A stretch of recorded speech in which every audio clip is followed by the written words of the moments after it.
Hello wise வணக்கம் மக்களே. Big பாஸோட டே 52ஓட episode review தாங்க பார்க்க போகிறோம். எபிசோடில் பார்த்திங்கன்னா முந்தா நாள் ராத்திரி வந்துட்டு எல்லோரும் உட்காந்து பசங்களாம் ஃபன் பண்ணிகிட்ருக்காங்க. அப்போ பாரு வார்டனாக இங்கே பாருங்கடா, ஹாஸ்டலில் இந்த மாதிரியெல்லாம் பண்ணக்கூடாது, வீடுனா கூட ஓகே, இந்த மாதிரியெல்லாம் பண்ணக்கூடாது, கரெக்ட் டைம் தூங்கணும், போங்க எல்லோரும் படுத்து தூங்குங்கன்னு சொல்ல, அப்போ கலாட்டா பண்ணுறேன்ற பேரில் முடியை கட் பண்ணிடுற மாதிரி விக்ரம் காட்டுறாரு. பாரு அதனால டென்ஷன் ஆகிறாங்க. ஏன் முடியா சொல்லுங்கன்ற மாதிரி கேட்க, ஆமான்னு சுபிக்ஷா சொல்லிடுறாங்க. நான் தான் கட் பண்ண, அவர் இல்லைன்னு சொல்ல செம்ம டென்ஷன் ஆகிட்டு பாரு போய் ஃபீல் பண்ணிட்டு உட்காந்துருக்காங்க. இட்ஸ் அ ஃபன், அது என்னோட முடிதான். அப்புறமா சுபிக்ஷா ரொம்ப நேரம் கழிச்சு சொல்ல, அப்புறமா பாரு நானும் ப்ராங்க் தான் பண்ண, போங்கடா அப்படின்ற மாதிரி சொல்லிடுறாங்க. அப்புறம் எதுடா ப்ராங்க்குன்ற மாதிரி தான் நம்மளுக்கு தோணுச்சு. மறுநாள் காலையில் எல்லா பசங்க காலையிலே எழுந்திரிச்சு வியானா எல்லாத்தையும் அங்கங்கே திருடி வச்சுக்கிறாங்க. ஒரு பக்கம் இங்கே யார் என்னென்ன திருடினீங்கன்னு எனக்கு நல்லாவே தெரியும், ஏதாச்சும் பொருள் திருடினீங்கன்னா கொண்டு வந்து வச்சுருங்க, உங்களுக்கு 10 நிமிஷம் டைமு அப்படின்ற மாதிரி பிரின்ஸிபலான பிரஜன் சொல்ல, சபரி எடுத்துகிட்டு வந்து வச்சிடுறாரு.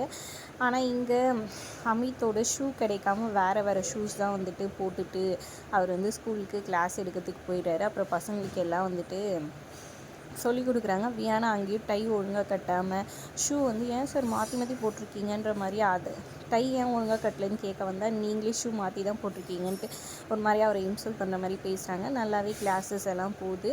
ஒரு பக்கம் இங்கே பாரு நான் சமைக்க மாட்டேன், சாமானமும் கழுவ மாட்டேன்னு எஃப்ஜே கிட்ட சொல்லியிருக்காங்க. நேற்றே நான் நிறைய செஞ்சுட்டேன், நீ சாமான் கழுவல, அதனால் நானே கழுவிட்டேன், உன்னை டிஸ்டர்ப் பண்ண வேணான்ட்டு இன்றைக்கி செய்யலைன்னு சொன்னால் எஃப்ஜே நானே எப்படி செய்யுதுன்னு அவர் ஒரு பக்கம் பேசி இது பண்ணிகிட்டு இருக்கிறாரு. இன்னொரு பக்கம் இங்கே பார்த்திங்கன்னா எல்லா பசங்களுக்கும் ஐடி கார்டு டிஸ்ட்ரிபியூட் பண்ணுறாரு சப் வார்டனான எஃப்ஜே. அதில் சுபிக்ஷா அது மட்டும் காணும் தேடி கண்டுபிடிச்சிங்கன்ற மாதிரி சொல்கிறாங்க. அப்புறம் எல்லா இடத்துலையும் தேடிட்டுருக்காங்க சுபிக்ஷா. எனக்கு எல்லார்தும் பார்த்துட்டு எனக்கு எந்த வேணுன்ற மாதிரி ஃபீல் பண்ணி அழுதுட்டுருக்காங்க. சபரி நான் தேடி கண்டுபிடிச்சி கொடுக்குறேன், நீ கவலைப்படாதன்ற மாதிரி சொல்லி இது பண்ணுறாரு. அதுக்கப்புறம் இங்கே அமித் வியானா கிட்டே பேசிகிட்டு இருக்காங்க. சரி, அவங்க எதிர்க்க நான் எடுத்து கொடுக்க மாட்டேன், நானாக எடுத்து தரேன்னு சொல்லிட்டு இருக்காங்க. என்ன வியானா அதுன்னு சொல்லிட்டு அமித் சொன்னோன்னே சரின்னு போயிட்டு அவங்க கட்டிலுக்கு அடியில் ஒழிச்சு வச்சுருப்பாங்க, ட்ராயர் கடியிலலாம். அதுக்குள்ளே அடியில் போய் எடுத்துகிட்டு எல்லா ஷூக்குமே ஒவ்வொரு பேர் எடுத்து வச்சுருப்பாங்க.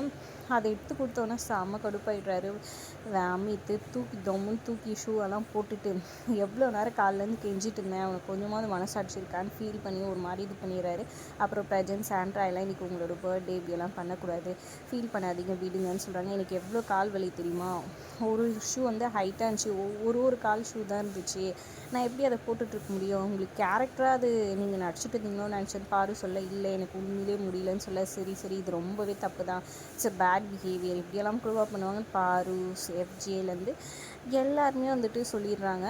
இதனால் அஃபெண்ட் ஆன வியானா அங்கேயே கொஞ்சம் அழுதுட்டு அப்புறம் வெளியே போய் உட்காந்து அழுதுட்டுருக்குறாங்க. உங்கள்கிட்ட பேசுகிறதே வேஸ்ட்டுன்னு எஃப்ஜே அமித் சொல்லிட்டு போயிடுறாரு.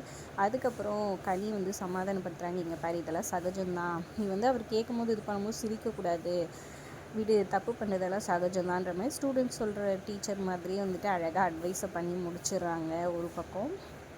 இன்னொரு பக்கம் இங்கே சாப்பிட்றதுக்காக எல்லோரும் போயிருக்காங்க. அப்போ எல்லோரும் ஒன்றா வந்தால் தான் சாப்பாடு போடுவோம், இல்லைன்னா நான் போட மாட்டேன்ற மாதிரி கொடுக்க மாட்டேன்னு சொல்லிட்டு எஃப்ஜே சொல்லிட்டு இருக்கிறாரு. இதனால் கடுப்பான எல்லாருமே ரம்யா போயிட்டு நேராக பிரின்ஸிபலான பிரஜன் கிட்ட சொல்லிடுறாங்க. பிரஜன் இவங்களுக்கு உடம்பு முடியல, இவங்களுக்கு முதல்ல குத்துருன்னு சொல்ல, அங்கே போய் மூட்டி விட்டு என்ன வேலை பார்த்துட்டு இருக்கேன்னு எஃப்ஜே சொல்ல, ரம்யா ஒரு பக்கம் கத்த மாறி சண்டை போயிட்டே இருக்குது. அப்புறம் எல்லோரும் சாப்பிட்டு முடிச்சுட்டு விக்ரம் கம்ருதீன் அரோரா எல்லாரும் சேர்ந்து போயிட்டு ஒரே இது பண்ணுறாங்க, போராட்டம் மாதிரி. எஃப்ஜே அதாவது சப்வார்டனான அவர் வார்த்தை விட்டுட்டார், அதனால் மன்னிப்பு கேட்டே ஆகணும்னு சொல்ல, அப்புறமா பாரு அமித் பிரின்ஸிபல் எல்லாரும் பேசி எஃப்ஜே மன்னிப்பு கேட்குறாரு இவங்க எல்லாருக்கிட்டேயும். அதுவும் திமிராக தான் கேட்குறாரு. சரி ஓகேன்ற மாதிரி எப்படியோ ஒன்று கேட்டுட்டானான்ட்டு இவங்க எல்லாரும் அவங்கவுங்க இதுவும் பார்க்க ஆரம்பிச்சிடுறாங்க. அடுத்ததாக பார்த்திங்கன்னா இங்கே இன்னொரு கிளாஸ் நடக்குது, தமிழ் கிளாஸு. தமிழில் பாட்டு அதாவது ஒரு கவிதை பாட்டு மாதிரி பாடுறாங்க. அரோரா கனியை பற்றி செம்ம சூப்பராக இருந்துச்சு, கனியே சந்தோஷப்பட்டு சூப்பராக இருந்துச்சுன்னு சொல்கிறாங்க. அப்புறம் திருக்குறள் ஒருத்தர் டீமாக பிரிச்சுட்டு இவங்க சொல்லணும்னு சொல்கிறாங்க. இதில் கம்ருதீன் அரோரா திவ்யான்ட்டு எல்லாருமே கரெக்டாக சொல்கிறாங்க. வினோத்துமே திருக்குறள் எல்லாம் கரெக்டாக சூப்பராக சொல்கிறாரு. அதெல்லாம் ஒரு நல்ல இனிஷியேட்டிவ் தான் சொல்லலாம். இதே மாதிரி கிளாஸ் இருந்தால் நல்லாயிருக்கும்டா, சும்மா திருடுறதே ஒரு வேலையை வச்சுட்டு இருக்கீங்களேடான்ற மாதிரி இருந்துச்சு அந்த சீனை பார்க்கும்போது தான்.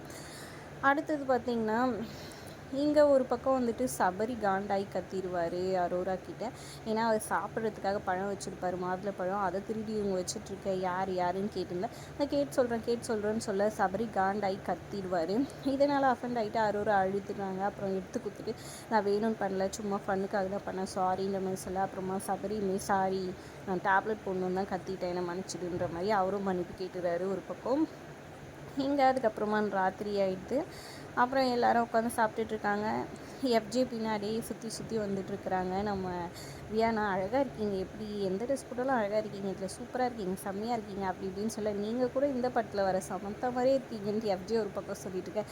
2 பேரும் அப்படியே ஒரே லவ் மூடில் பார்க்கில் லவ்வர்ஸ் நடந்து போகிற மாதிரி பேசிக்கிட்டே குழஞ்சிக்கிட்டே அந்த மாதிரி போனாங்க.